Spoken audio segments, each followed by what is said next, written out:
안녕하세요, 김지윤입니다. 여러분은 철강 하면은 어떤 이미지가 떠오르시나요?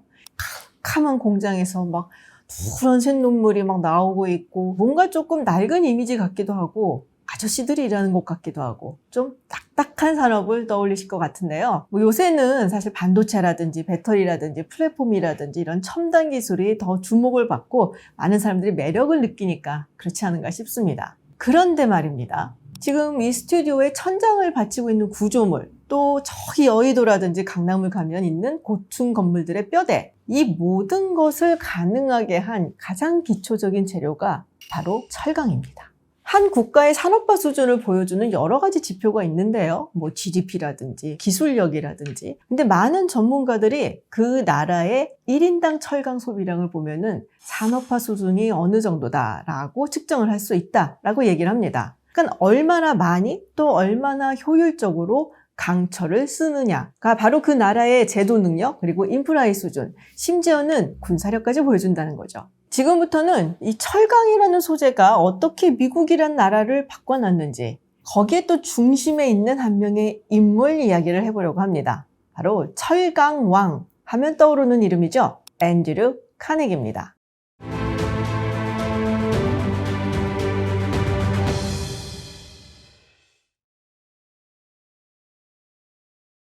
사실 앤드류 카네기는 그냥 기업가다라고 이야기하기보다는 이 철강 산업을 통해서 미국식 산업 자본주의의 상징이 된 인물이라고 할 수 있죠. 원래는 영국이 철강 산업의 중심지였어요. 아무래도 산업혁명이 있었다 보니까 그렇게 됐는데 남북전쟁이 끝나고 난 후에 미국이 그야말로 아주 비약적인 산업 성장을 이루게 되죠. 그리고 이 당시에 미국을 세계 철강의 중심국으로 올려놓은 인물이 바로 앤드류 카네기입니다. 카네기는 또 부의 복음이라는 글을 통해서 부자가 부를 사회에 환원을 해야 된다라고 주장한 바 있죠.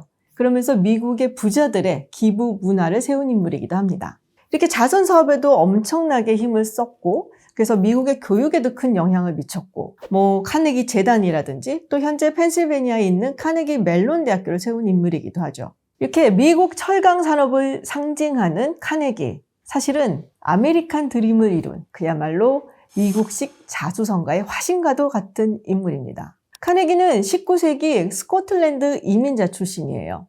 워낙에 가난해서 어린 시절에 하루 한 끼도 먹기 힘들 정도였다라고 하죠. 원래 카네기의 아버지가 스코틀랜드에서 직물공이었다고 합니다. 그런데 산업혁명이 일어나면서 직물공이었던 사람들의 자리를 기계가 대체를 하게 되죠. 그러면서 일자리를 잃고 하루 한 끼를 먹기도 어려운 상황에 처했고 그러던 중에 친척이 미국으로 이민을 가서 잘 살고 있다라는 소식을 듣게 되는 거예요. 그리고 카네기 가족들이 우리도 그렇다면은 미국에 가자라고 결심을 하고 1848년 펜실베니아 피츠버그로 이민을 오게 됩니다.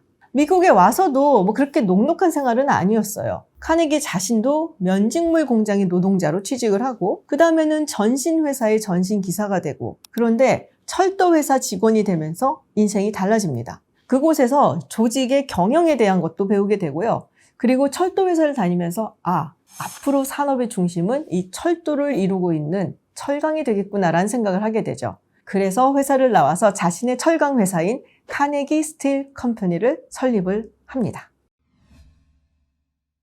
자, 여기서 우리가 주목해야 되는 카네기만의 아주 중요한 두 가지 전략이 있습니다. 하나가 베세머 공법, 그리고 또 하나가 수직 통합 전략입니다. 베세머 공법에 대해서 조금 설명을 해볼게요. 19세기 중반 영국의 헨리 베세머가 개발한 기술이죠. 원래 이 철광석이라는 것이 철로 가기 위해서는 여러 가지 과정을 거치게 되는데요. 철에도 여러 가지 종류의 철이 있거든요.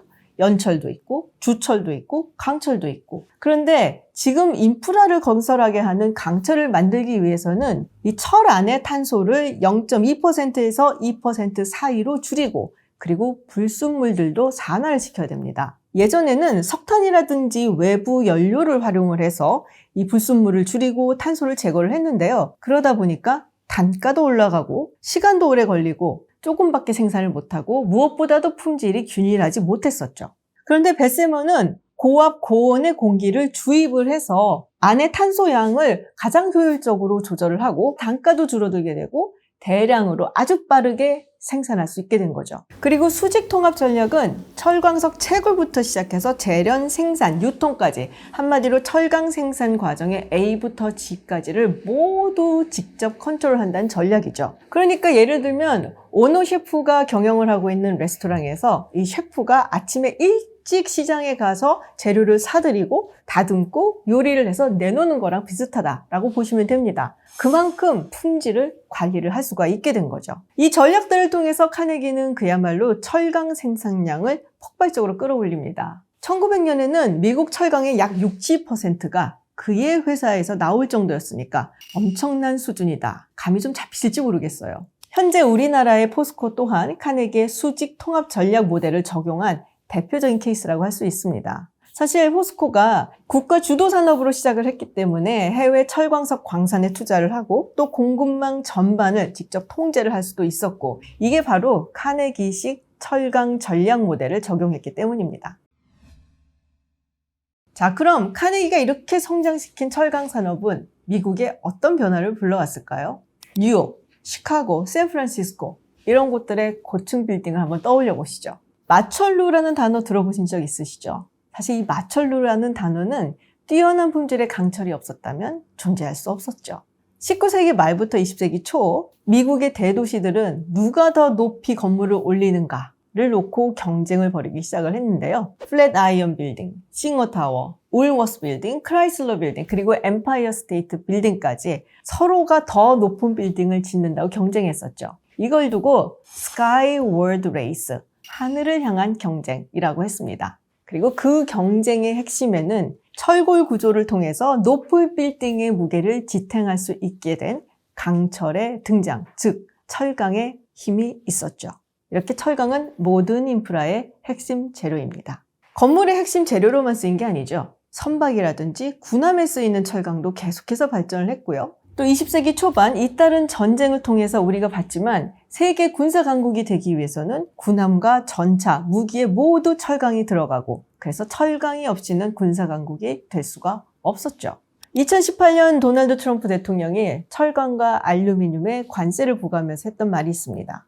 If you don't have steel, you don't have a country. 철강이 없으면 나라도 없다. 과격하게 들릴 수도 있지만 굉장히 본질을 꿰뚫는 말이라고 생각합니다. 그런데 1901년 당시 미국 최고의 금융가인 JP 모건이 카네기의 카네기 스틸을 포함한 11개의 철강 기업들을 사들이면서 인수합병을 진행을 하죠. 그리고 탄생한 회사가 바로 US 스틸입니다.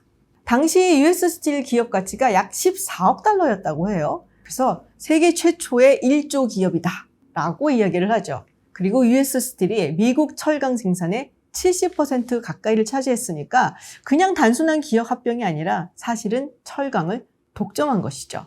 근데 또 단순히 철강 독점을 의미하는 것만은 아니었어요. 미국의 경제 구조는 이때부터 완전히 달라지게 되는데요. 사실 남북전쟁 이후에 미국이 아주 빠른 산업화를 통해서 고도의 성장을 이루었다면 JP 모건이 US 스틸을 통해서 이룬 것은 미국 경제가 산업자본 중심에서 금융자본 중심으로 넘어가는 결정적인 계기였습니다. 많은 역사가들이 이 순간이 얼마나 중요한가 강조를 하고 있죠.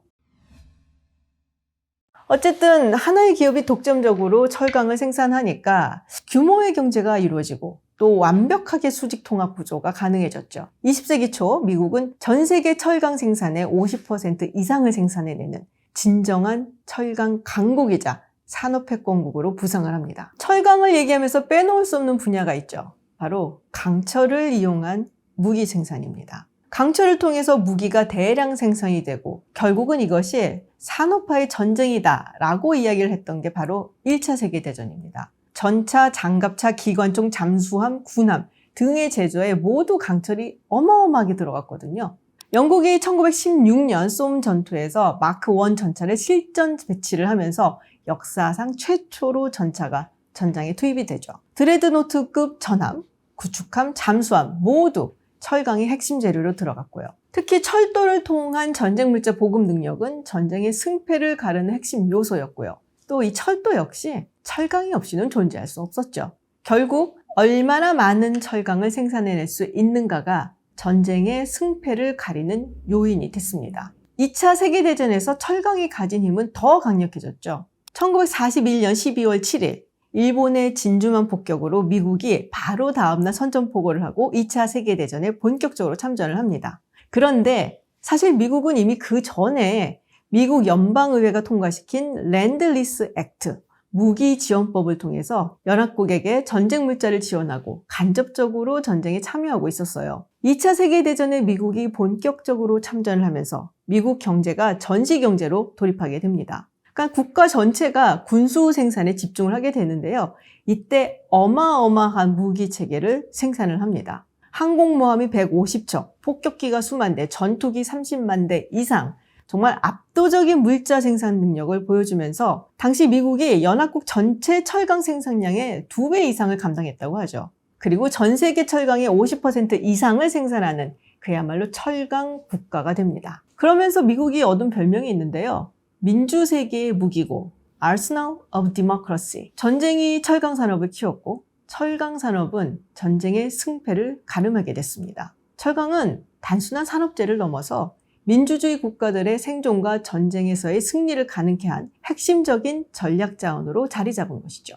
사실 2차 세계대전 터지기 전에 미국은 대공황을 겪고 있었죠. 1929년에 닥친 대공황, 그리고 1930년대는 이를 극복하기 위해서 굉장히 노력을 했었어요. 그런데 경제가 안 좋아지게 되면 당연히 생산이 줄어들게 되고 많은 기업들이 문을 닫게 되죠. 철강도 역시 이 피해를 벗어갈 수가 없었는데요. 건설, 자동차, 조선, 철도 모두 수요가 줄어드니까 철강 수요도 줄어든 거죠. 당시 대통령이었던 프랭클린 루즈벨트 대통령이 그래서 들고 나온 것이 뉴딜 정책입니다. 도로, 교량, 댐 같은 수많은 인프라를 대규모로 건설하는 공공사업을 정부가 주도적으로 추진한 거고요. 그를 통해서 일자리를 창출을 한 거죠.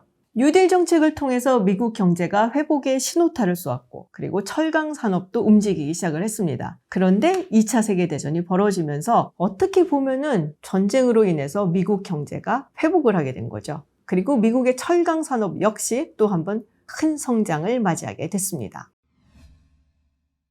전 세계 철강 생산의 50% 이상을 담당하던 미국. 그런데 현재 모습은 어떨까요? 세계 철강협회가 발표한 국가별 철강 생산량 순위를 살펴보면요. 1위가 중국, 2위가 인도, 3위가 일본, 그리고 미국이 4위입니다. 생산량을 좀 더 구체적으로 보면 격차가 더 커지는데요. 전 세계에서 생산된 18억 8천만 톤의 철강 중에서 중국이 53%인 10억 톤을 생산을 하고 미국은 4%에 지나지 않은 약 8천만 톤을 생산하고 있죠.